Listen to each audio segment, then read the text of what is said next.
Gracias por continuar con la señal de Canal 12. Vamos ya al espacio de la entrevista correspondiente a este día, lunes 15 de mayo de 2017. Como siempre, vamos a tomar unos segunditos para saludar a las personas que nos sintonizan a través del canal 181 del sistema Skype, y también saludamos a las personas que están con nosotros a través de la red social Facebook. Este lunes vamos a comenzar la semana de entrevistas hablando sobre qué podemos esperar del clima para los próximos meses y también sobre las proyecciones de producción agrícola. Pero como siempre vamos a comenzar poniendo los hechos en contexto. El sector agrícola tendría que ajustarse a los periodos de lluvia y canícula según lo indican los estudios elaborados por el Ministerio de Medio Ambiente. Por ejemplo, para los primeros 3 meses de esta temporada, en este 2017, esos mapas meteorológicos ya indican una reducción de las precipitaciones. Los expertos del ministerio analizan los escenarios que dibuja el cambio climático a fin de prever cuál será la situación en un corto y mediano plazo. Una de esas tendencias es la distribución de lluvias, especialmente en la reducción durante el primer trimestre de esa estación lluviosa y su acumulación a finales del año. Por ahora, dicen que habrá menos lluvias en los meses de mayo, junio y julio, pues el periodo de canícula se está desplazando y habrá más precipitaciones al final del año. En muchas zonas de cultivo del país, los productores ya preparan la tierra para la siembra, pues siempre mayo ha sido el mes que ha marcado su actividad. Pero hoy, los expertos señalan que en un futuro se tendría que definir una estrategia de qué tipo de cultivo se puede sembrar y en cuáles zonas, ya que no todos los territorios responden de la misma manera. Pero los meteorólogos expresan que en materia de modificar los tiempos de siembra es competencia del Ministerio de Agricultura y Ganadería, a quienes les envían los pronósticos meteorológicos. Los estudios de medio ambiente reflejan que después de 5 años secos tenemos básicamente una sequía hidrológica, porque los caudales y acuíferos no se han recuperado. Eso repercute porque la siembra también depende mucho del riegue. No solo hay menos lluvias, sino también más demanda de agua, algo que ya está causando preocupación. Para el inicio de la estación lluviosa, Medio Ambiente prevé que se mantengan las condiciones neutrales. Sin embargo, a partir del segundo trimestre, en agosto, proyecta que la probabilidad del fenómeno del Niño supere ligeramente al neutro. Esta perspectiva es arriba del 50%. Toda esta información refleja cómo el trabajo del Ministerio de Agricultura y Ganadería está estrechamente ligado al del Ministerio de Medio Ambiente. El 2 de mayo, Agricultura y Ganadería inició la entrega de los paquetes agrícolas. Se pone en manos de los beneficiados 22 libras de semilla certificada de maíz y 100 libras de fertilizante. Este año, los beneficiados suman, según datos de Agricultura, 440,000 de un total de 470,000 personas empadronadas en los registros oficiales de la institución. La Cámara Salvadoreña de Pequeños y Medianos Productores Agropecuarios prevé una baja en la siembra de los granos básicos para este año. El pronóstico poco favorable de las lluvias provocaría un posible aumento de los precios de la canasta básica, afectando el bolsillo de los salvadoreños. La Cámara señala que entre mayo y junio inicia la primera siembra, donde se esperan unos 19 millones de quintales de maíz, 2.250.000 de sorgo y 1.323.000 de frijol. Pero estas cifras podrían reducirse. Esta mañana vamos a conocer qué dicen los pronósticos de medio ambiente, cuáles son sus recomendaciones y también cuáles son las proyecciones del Ministerio de Agricultura y Ganadería. Comenzamos con la entrevista de hoy. Bueno, vamos a saludar a nuestros invitados en esta mañana de día lunes. Nos agrada recibir aquí en el estudio a la señora ministra de Medio Ambiente, Lina Pohl. Lina, como siempre, un gusto saludarla y un gusto recibirla en el espacio de la entrevista. Al contrario, Manuel, muchísimas gracias por la invitación y un saludo muy especial en este inicio de la semana. Muy buenos días. También saludamos al señor ministro de Agricultura y Ganadería. Señor ministro, bienvenido a Canal 12. Muchas gracias, don Manuel. Es un gusto estar aquí en el Canal 12 y un saludo al pueblo salvadoreño. Bueno, vamos a comenzar hablando sobre la temporada de lluvias. Ministra, ¿estamos ya de lleno en la temporada de lluvias 2017? Estamos ya de lleno, tal como fue pronosticado, inicio del periodo lluvioso o lo que se conoce como invierno acá en la primera quincena de mayo para la zona occidental y central del país y en la segunda quincena de mayo para la zona oriental del país. Ya tenemos acumulados de lluvia en 10 días de más de 50 milímetros, que es lo que Meteorológicamente determinamos cuando ya se da inicio el periodo lluvioso, y también las condiciones atmosféricas ya están definiendo un inicio de esta estación.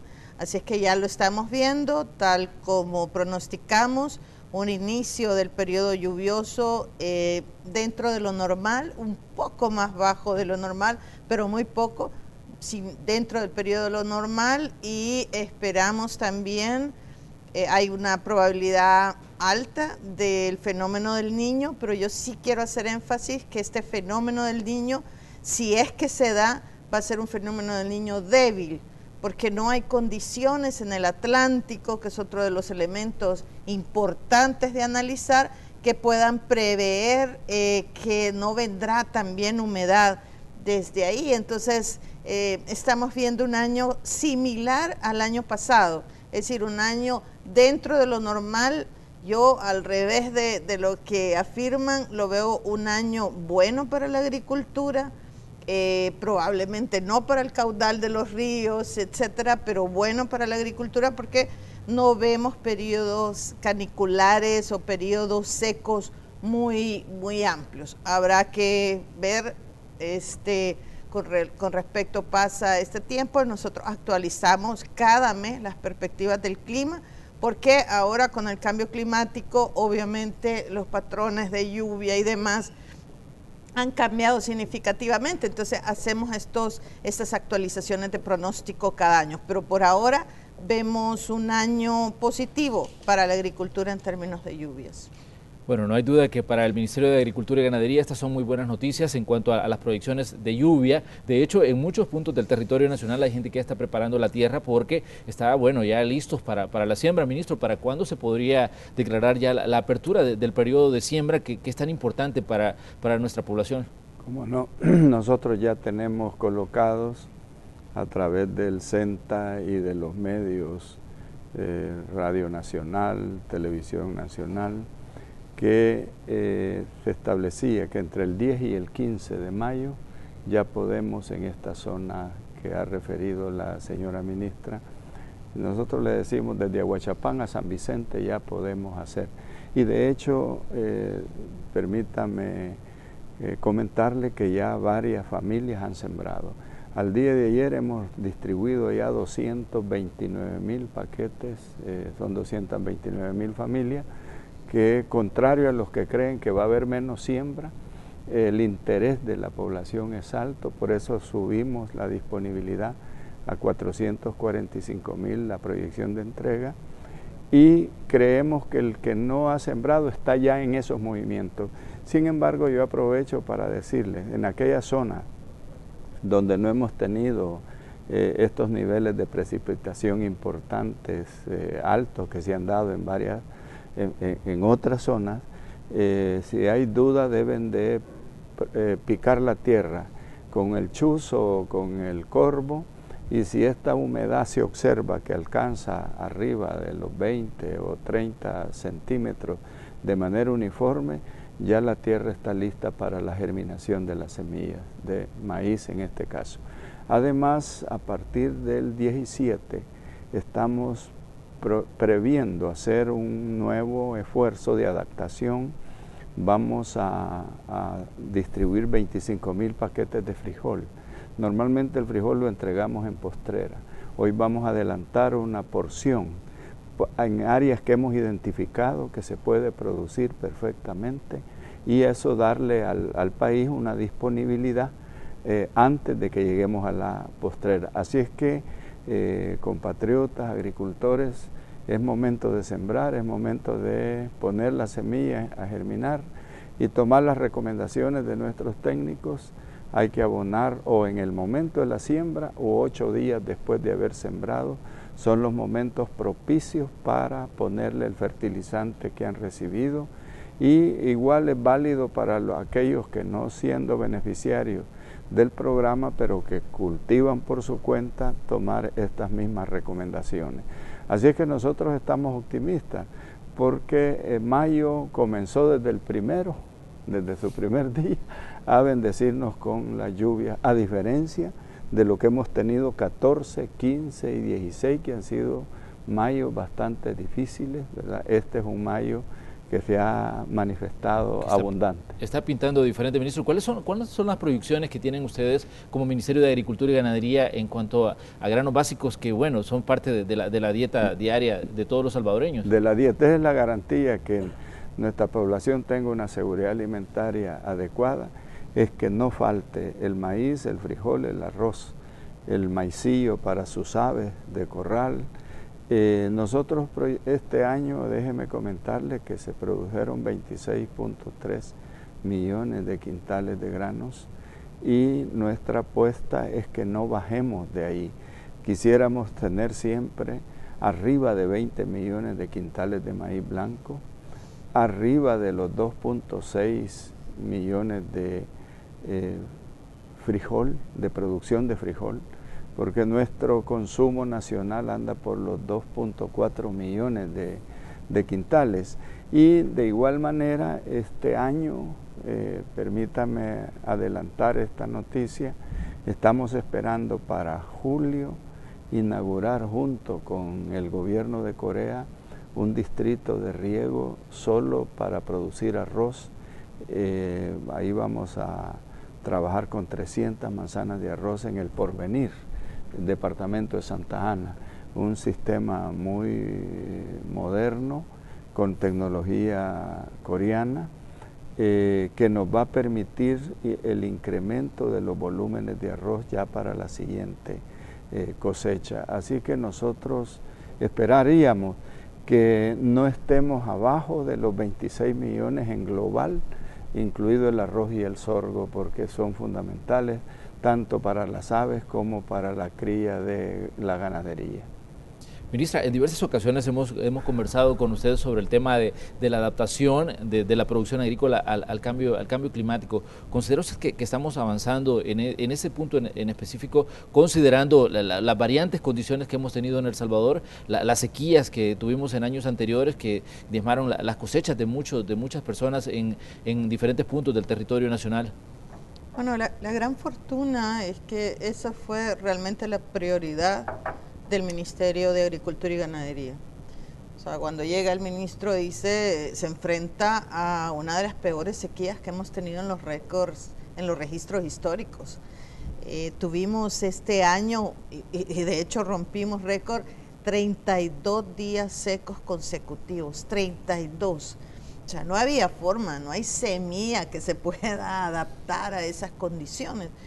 Lo que sí es cierto es que la forma en que se produce el trabajo coordinado y articulado entre el Ministerio de Medio Ambiente y el Ministerio de Agricultura y Ganadería es lo que podría ayudar y lo que ha ayudado a que el agricultor pueda adaptarse a esas nuevas condiciones de cambio climático.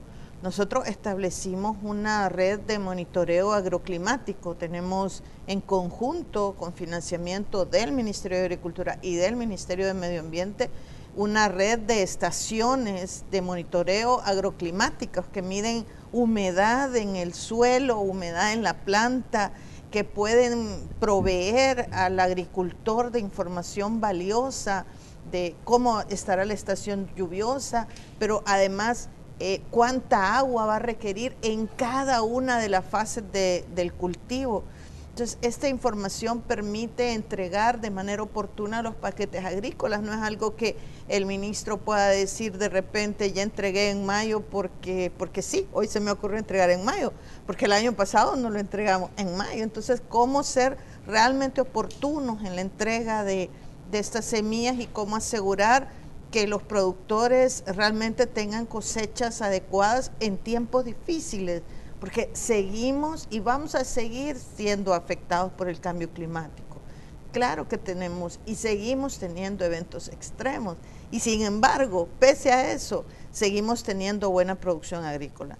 A veces a nosotros lo que nos da un poco de temor es francamente estas irresponsabilidades que se dan, sobre todo en un año preelectoral, donde quieren utilizar cualquier recurso cualquier recurso de manera irresponsable y entonces dicen, mira, va a haber incremento de precios este año, no va a haber una producción agrícola, realmente las lluvias no se den. Nosotros les pedimos a la población, a los agricultores, por supuesto, pero a la población en general, no se dejen sorprender.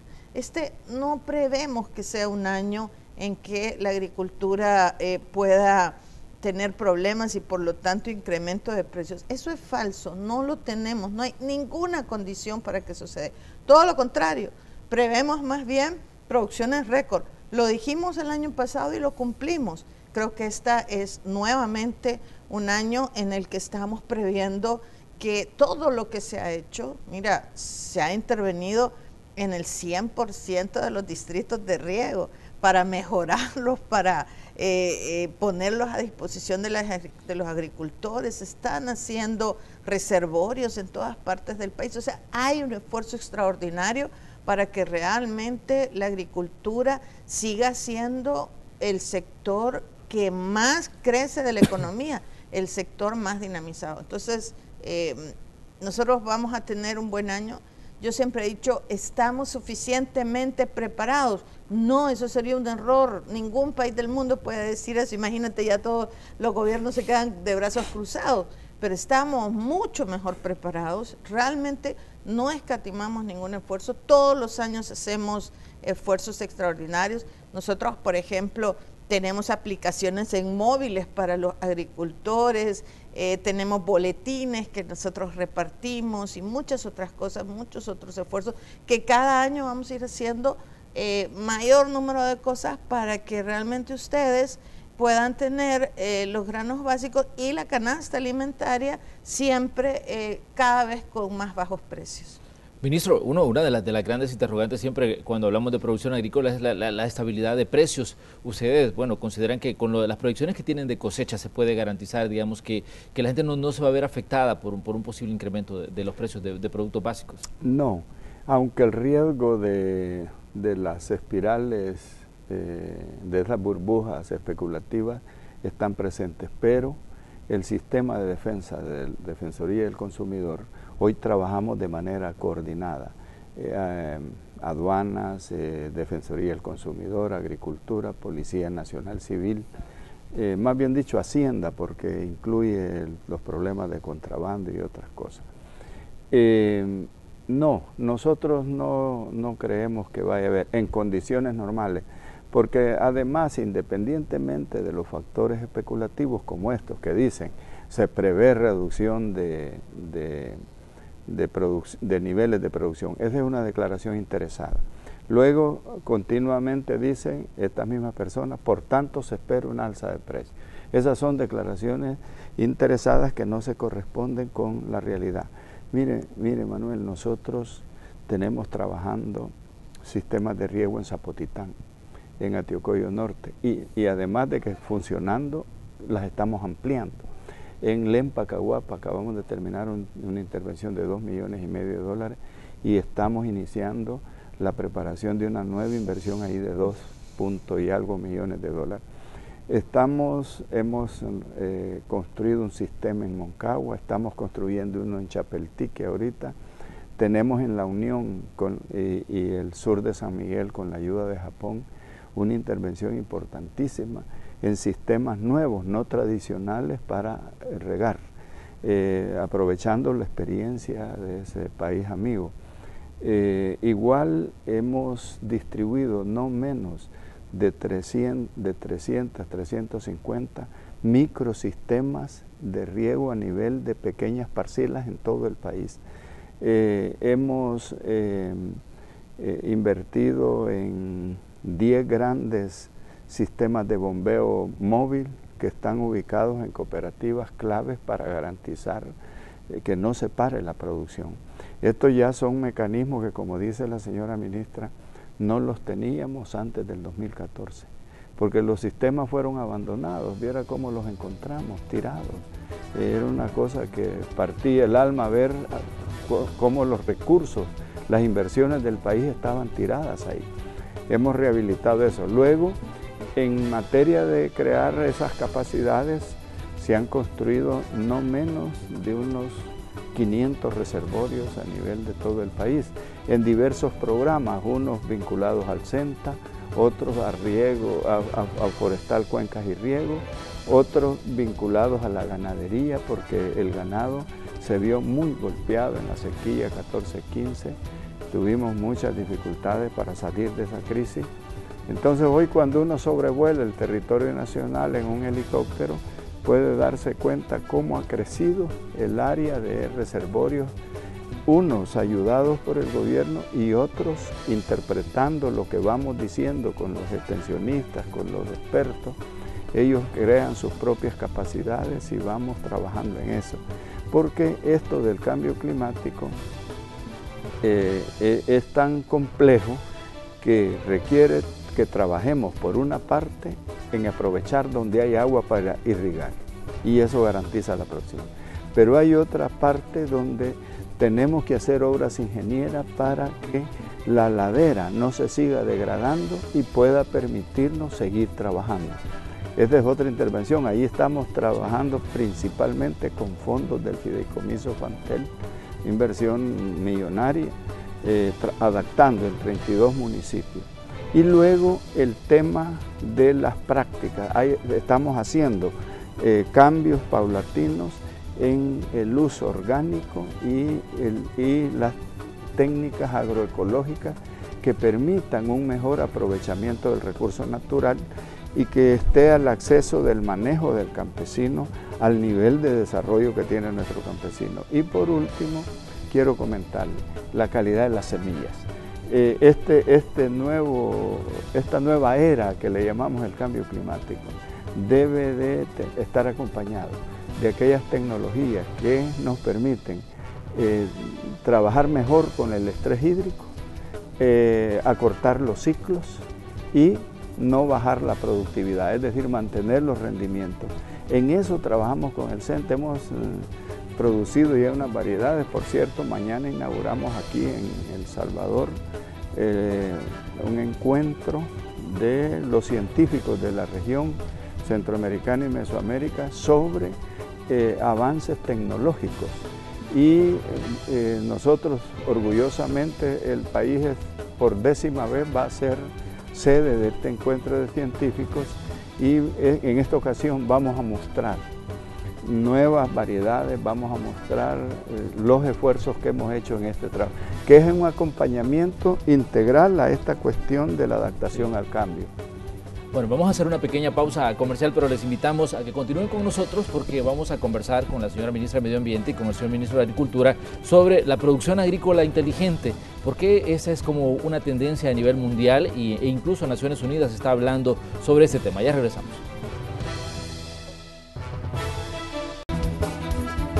La llamada agricultura climáticamente inteligente podría ser, según los expertos, una solución a los retos entrelazados de la seguridad alimentaria, el desarrollo sostenible y el cambio climático.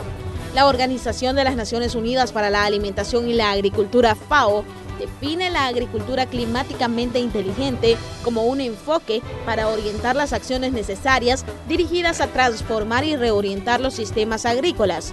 Además, busca asegurar de una manera eficaz el desarrollo de la seguridad alimentaria en un contexto de clima cambiante. Tiene como objetivos principales aumentar de manera sostenible la productividad y los ingresos agrícolas, la adaptación y creación de resiliencia ante el cambio climático y, hasta donde sea posible, la reducción y absorción de gases del efecto invernadero. La innovación agrícola puede ser una herramienta para limitar el calentamiento global de forma que se eviten los peores efectos del cambio climático y las migraciones forzadas en el mundo, indica la FAO. El director general adjunto de la Organización de la ONU para la Alimentación y la Agricultura, René Castro, afirmó en un acto que están apoyando a países en desarrollo para lograr una agricultura climáticamente inteligente que contribuya al desarrollo rural y frene este tipo de desplazamientos. Según Naciones Unidas, 1/3 de las áreas cultivables actuales se perdió en los últimos 40 años por la degradación de los terrenos a causa de la erosión provocada debido a su labranza intensiva y otras prácticas inadecuadas. Según el organismo mundial, se bebe el agua, se respira el aire, pero no se come suelo, que alimenta indirectamente al género humano. Tal vez por ello, la crisis relacionada con este recurso sea a la que menos atención se presta. Y sin embargo, este tiene un rol estratégico en la sobrevivencia. Por el momento no existe otro planeta al cual podamos mudarnos, por lo que si nos quedamos sin tierra cultivable, lo cual sucederá de no contenerse la creciente degradación, desaparecerá la vida, advierten. Continuamos con la entrevista de hoy. Bueno, y esta mañana estamos conversando con la ministra del Medio Ambiente y con el señor ministro de Agricultura precisamente sobre esto, sobre la producción agrícola en El Salvador. Recordemos que nuestro país ha sido afectado por sequías en los últimos años que ha golpeado pues zonas rurales, zonas de cultivo. Ministra, hemos entrado en El Salvador, ¿cómo está avanzando esto de la producción agrícola climáticamente inteligente, según lo define pues Naciones Unidas? Mira, de acuerdo al último informe del panel intergubernamental de cambio climático, eso es un panel que reúne a más de 1000 científicos de todo el mundo y que elaboran periódicamente informes para orientar a todos los países sobre los efectos del cambio climático.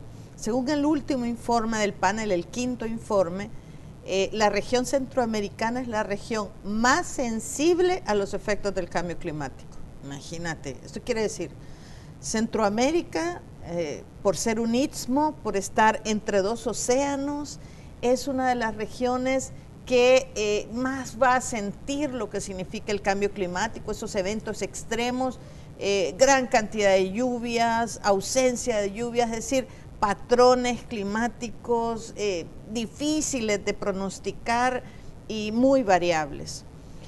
Si tomamos en cuenta que 3/4 partes del uso del suelo en El Salvador es agrícola, francamente lo que pasa en la agricultura es esencial para lo que pasa en el país. Además, es uno de los desafíos de la humanidad más grande, cómo proveer de alimentos a estas y a futuras generaciones, que van creciendo cada vez más y los territorios ciertamente no se van ensanchando. Entonces, este desafío tiene que hacerse tomando en cuenta la nueva era que vivimos, como decía el ministro, es una nueva era, es la era del cambio climático. Entonces los esfuerzos van orientados ahora a hacer una agricultura, algunos le llaman climáticamente inteligente, resiliente a los efectos del clima, es decir, capaz de adaptarse a esas nuevas condiciones, a soportar periodos secos largos o a soportar grandes inundaciones. La diversificación agrícola, por eso, es una tarea esencial. Nosotros hemos estado acostumbrados a cuando hablamos de biodiversidad, hablamos de estas especies emblemáticas grandes, ¿verdad? Los grandes animales, los pumas, los leones, los elefantes en los países africanos, en los nuestros hablamos de los tigrillos, es decir, de las que vemos. Pero en realidad la rica biodiversidad de esta región está en su suelo, en esos pequeños microorganismos, en esos que dan vida. ¿Cómo vamos a tener nuestros suelos? Es un tema fundamental, porque depende del suelo que tengamos, depende de eso la capacidad que vamos a tener de hacer agricultura en este país. Por eso el Ministerio de Medio Ambiente y el Ministerio de Agricultura sin duda, pero hablo por el Ministerio de Medio Ambiente, estamos muy interesados en todas aquellas acciones que supongan mejoramiento de la calidad del suelo. Ministra, pero cuando hablamos de un país que ha sufrido una cantidad importante de sequías, hablamos de un país en el que cada vez la disponibilidad de agua es menor, o sea, y los ciudadanos a veces no comprendemos cuál es en sí, digamos, el efecto que puede tener en nosotros el cambio climático, y creo yo de que a medida va pasando el tiempo se habla mucho del tema, pero a veces quizás no dimensionamos el efecto que puede tener en la vida misma en el país esta situación de la que, bueno, hoy el mundo habla sobre cambio climático. No, efectivamente, yo coincido. Todavía nosotros, ciudadanos, no comprendemos la magnitud del reto que estamos enfrentando. Nosotros vemos llover mucho y decimos, claro que tenemos mucha agua, pero esta distribución en el tiempo es tremendamente desigual, pero además estamos teniendo muchos periodos secos. Mira, Nosotros el año pasado tuvimos reducciones de caudales en los ríos de hasta el 90%. Varios de nuestros ríos, de donde se provee agua para riego en algunos lugares, varios de nuestros ríos están secos. Y estamos esperando que en este periodo lluvioso nuevo vuelvan a recuperarse. Creo que no dimensionamos lo que realmente estamos pasando. Todos los pozos de monitoreo que tenemos, todos los pozos de ANDA han bajado los niveles en esto que llevamos ya de 5 años secos consecutivos. Y sin embargo, nos es difícil a la hora de trasladar esta información que suponga cambios en la forma de hacer las cosas. Tenemos programas, por ejemplo, de transformar la agricultura de granos básicos en no solamente granos básicos, sino sistemas agroforestales, sistemas en donde combinas ambas cosas, donde rotas cultivos. No es fácil llevar esta nueva forma de hacer las cosas a las comunidades, porque los productores están acostumbrados a hacer las cosas de la misma forma. A mí me sorprendió muchísimo, por ejemplo, que el señor ministro de Agricultura, en una de las primeras cosas que hizo el 2014, fue cambiar la currícula educativa de la Escuela Nacional de Agricultura, y en su discurso dice: yo no quiero más productores de los años 50, de 1950, ni siquiera quiero productores para el 2014, dijo entonces, yo quiero productores para el 2030, para el 2050, o sea, productores preparados para eso, y por lo tanto una Escuela Nacional de Agricultura que se adapte a estas nuevas condiciones. Entonces, yo creo que poco a poco vamos cambiando. Estos giros no pueden ser de un año para otro. Estamos introduciendo nuevos programas, asistencia técnica diferente, nuevas tecnologías que se ponen a disposición de la agricultura en este país, y de eso se trata cuando decimos esta agricultura climáticamente inteligente. De hecho, ya tenemos 2 programas presentados sus fichas ante el Fondo Verde del Clima, 2 programas bastante grandes, uno para el tema del café y otro para la transformación de la agricultura en el corredor seco, para cambiar esas prácticas y adaptarlas a esas nuevas condiciones que nos impone el cambio climático. Ministro, para ustedes el reto más grande me imagino que es trabajar con la gente y hablarles sobre el cambio climático y las situaciones que se pueden vivir en el terreno y cómo adaptar los cultivos a esta situación que estamos viviendo como planeta. Sí. Me imagino, ¿cuáles son, digamos, esos programas que les permitan a ustedes acercarse a la gente y hablar de las situaciones que plantea la ministra de Medio Ambiente? No. Fíjese que en primer lugar, don Manuel, déjeme comentarle, porque esto es importante que lo sepa el país. Nosotros contamos ahora con un sistema de información sobre el clima que no teníamos hace 8 años. El servicio que el medio ambiente, el Ministerio de Medio Ambiente y Recursos Naturales le presta no solo al Ministerio de Agricultura y a otros ministerios, sino que a la sociedad en general. Porque esto de tener 17 estaciones agroclimáticas, tener un centro de monitoreo que en tiempo real está dando la situación, nos permite a nosotros llegar con información fresca, oportuna al agricultor.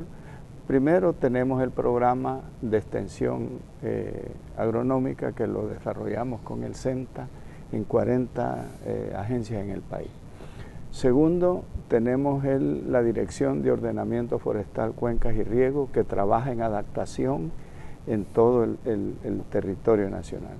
Luego está el mecanismo de la Dirección General de Ganadería, que tiene 1/3 del personal del ministerio trabajando en los 14 departamentos, porque también ya no podemos mantener el ganado bajo aquellas prácticas extensivas de pastoreo. Hoy hay que producir alimentos de alto valor nutritivo para el ganado, trabajarlo en áreas más pequeñas debido al territorio nuestro, pero también combinar con plantas forrajeras que permiten clima, que permiten captar oxígeno y nutrirnos el ganado. Esta última parte está muy incipiente, pero hemos iniciado. Y ya en Centroamérica este es un movimiento que va desarrollando. Entonces, por el otro lado, tenemos un sistema de laboratorios de alto nivel en Senta y otro en el CEDAF Morazán en Gotera, donde tenemos hoy las capacidades de ofrecerle estudios del suelo al agricultor. El agricultor me dice, yo quiero saber esta manzana, cómo está distribuida sus propiedades. Entonces eso nos permite decirle, mire, aquí no ponga este abono, ponga este. Acabamos de terminar y entregarle al país el estudio de suelo de todas las 6 cordilleras del café. Y encontramos lo que usted decía de la FAO, deterioro, ¿verdad?, de la situación edafológica del país en la cordillera cafetalera. Pero también, a propósito del gorgojo descortezador, vino una misión alemana que estuvo relacionada con los titulares, incluso los recibió el señor presidente, un grupo de científicos, gente muy conocedora del tema.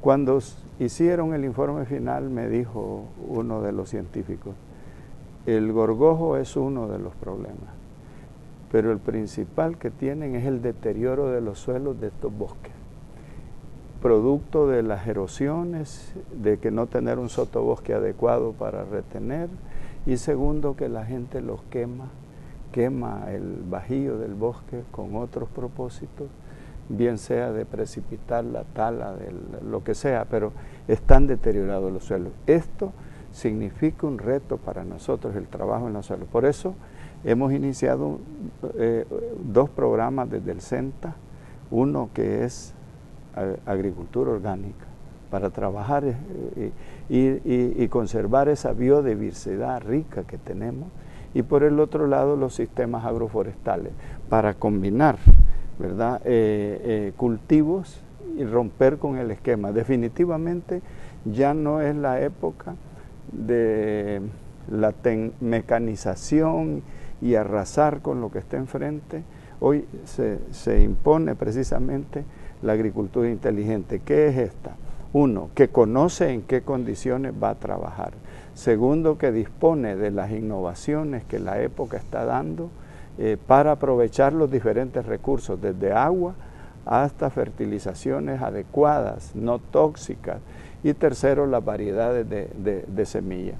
Entonces, cuando la FAO nos llama a trabajar de la agricultura inteligente, nos dice, he llegado el momento de romper con los modelos de la producción de la Revolución Verde y vamos hoy a una nueva agricultura inteligente que aprovecha no solo el talento del ser humano, sino todo el acervo creado alrededor de la producción sostenible de la agricultura.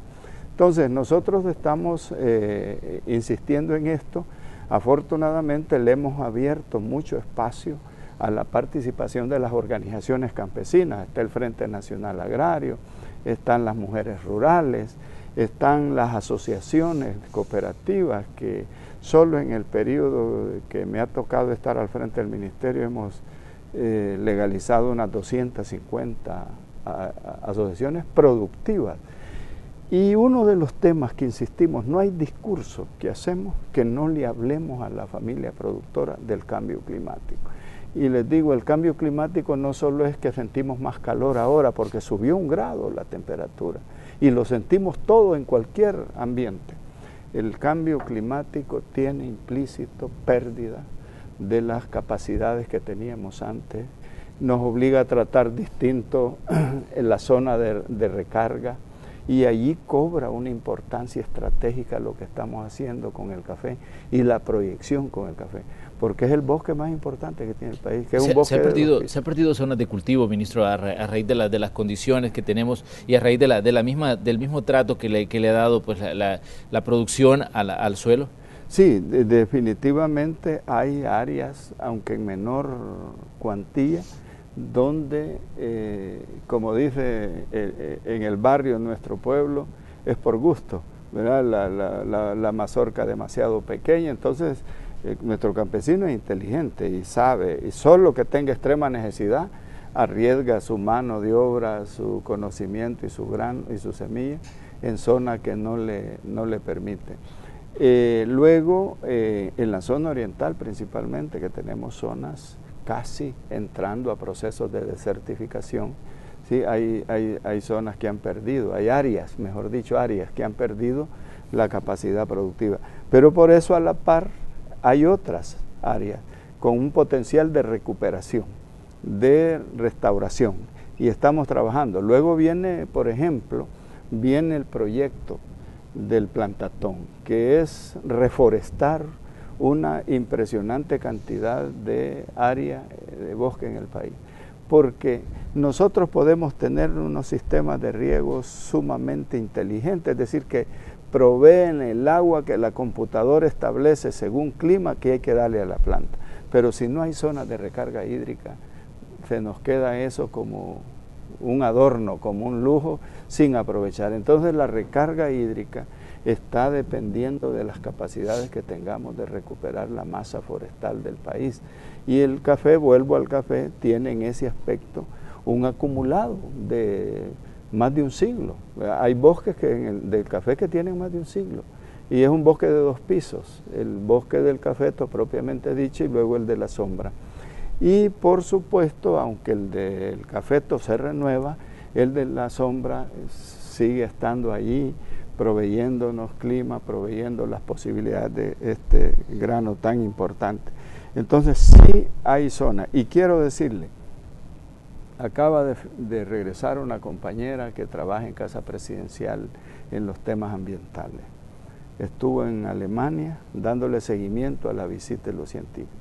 Y ya hay un acuerdo de enviarnos una misión técnica a trabajar con nuestros técnicos, a prepararnos en suelo, tanto en preservación como en el tratamiento a la materia como tal, que eso necesitamos nosotros, que los edafólogos nuestros en el CENTA o en el MAC tengan las capacidades de la actualidad del manejo del suelo, por la importancia que le damos.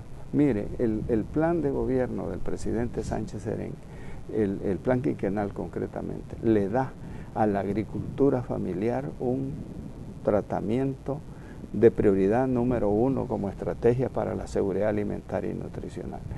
Y si es la familia el núcleo central para la producción en el país hoy, porque así lo hemos determinado, ya no hay grandes agricultores excepto el café y la caña, ¿verdad? En materia de granos básicos, hortalizas y otras viandas, es en la pequeña producción familiar.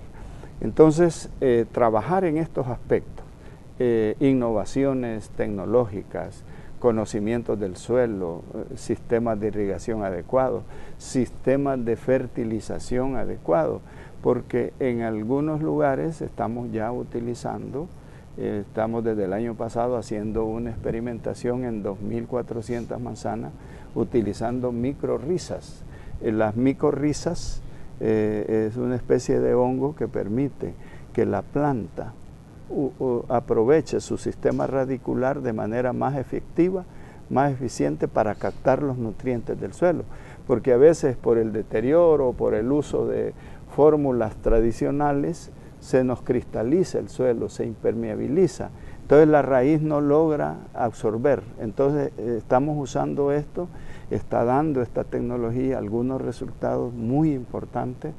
Una vez pasemos la fase de experimentación, queremos ver si se masifica, incluso en el paquete agrícola, cuando se vaya a dotar, no solo dar el químico tradicional, sino que dar una porción de la micorriza para que esa mezcla permita un mejor potencial de producción.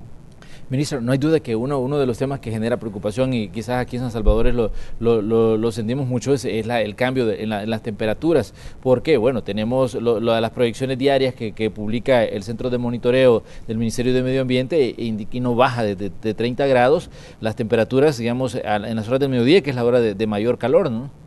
No, sí, en los últimos 40 años hemos tenido un aumento de la temperatura de 1.3 grados centígrados, que parece menor, pero para nosotros tiene implicaciones enormes. Solo para darte una idea, ¿por qué tuvimos esta plaga del gorgojo descortezador? El gorgojo ha estado ahí siempre. Fíjate que en Honduras cobró, el costo que tuvo fueron 600.000 hectáreas de bosque perdido en Honduras. El Salvador, gracias a una actuación súper oportuna que tuvimos, la ayuda de Alemania, de Estados Unidos, estuvo también el Servicio Forestal de Estados Unidos aquí, gracias a ellos, para nosotros significó 325 hectáreas de bosque. 600.000 en Honduras, poco más de 300 para nosotros. Pero ¿por qué se da esta plaga? Cambio climático. ¿Qué supone esto? El gorgojo va siempre hacia el árbol enfermo a punto de morir. Es parte del control biológico que hacen los bosques. Es natural, es normal. Pero ¿qué es lo que pasa? Con el cambio climático, el árbol se estresa porque no tiene el agua que generalmente tiene. Los seres humanos o los seres vivos más bien tiran feromonas, que es un químico que tiran, que atraen, ni voy a contar lo que significan, no mentira, pero los árboles tiran caromonas. Entonces los árboles enfermos, estresados, tiran ese químico que el gorgojo lo interpreta y va y acaba con él. Con el cambio climático los árboles se estresan y piensan que están muriendo cuando no lo están, simplemente están estresados. Pero el gorgojo lo que lo atrae es este químico que él expulsa. Entonces el cambio climático, el aumento de la temperatura tiene enormes implicaciones. Imagínate una plaga que creció de manera extraordinaria, pero además muchas otras implicaciones. Ahora la roya, por ejemplo, que antes teníamos para el café de altura, para el café, perdón, de bajío y medio, ahora ya lo tenemos en café de altura. Pues claro, las temperaturas, el cambio de la temperatura implica o tiene implicaciones enormes en este y en varios otros, digamos, impactos. Y creo que lo segundo importante es que no caigamos en la tendencia, como decía el ministro, de creer que con los químicos vamos a resolver todo, porque si bien podemos resolver al corto plazo, a largo plazo tenemos consecuencias extraordinarias. La roya, por ejemplo, en algún momento se atacó con un químico que tenía cobre y ahora tenemos agua con restos de cobre en alguna zona del país. Ahora, sin embargo, el control biológico suele ser más efectivo al corto y a largo plazo, siempre en combinación con algunos químicos, porque bueno, esa transformación tiene que hacerse gradualmente. Entonces, el control biológico está siendo también un elemento esencial. Y por último, que es un tema que este país debe tratar y que nosotros lo estamos haciendo en el marco del Consejo Nacional de Sustentabilidad Ambiental y Agricultura, que es uno de los elementos esenciales que deteriora los suelos, que ha deteriorado los suelos, que ha, digamos, acabado con buena parte de la biodiversidad en los suelos y que es una práctica que poco a poco tiene que irse transformando. Ahí en el marco del Consejo, que se está elaborando el plan El Salvador Sustentable, hay ya metas concretas, no solo de la quema en la caña, pero también de la quema en la agricultura y de los tránsitos que este país debería de ser para tener una agricultura resiliente a estos efectos del clima.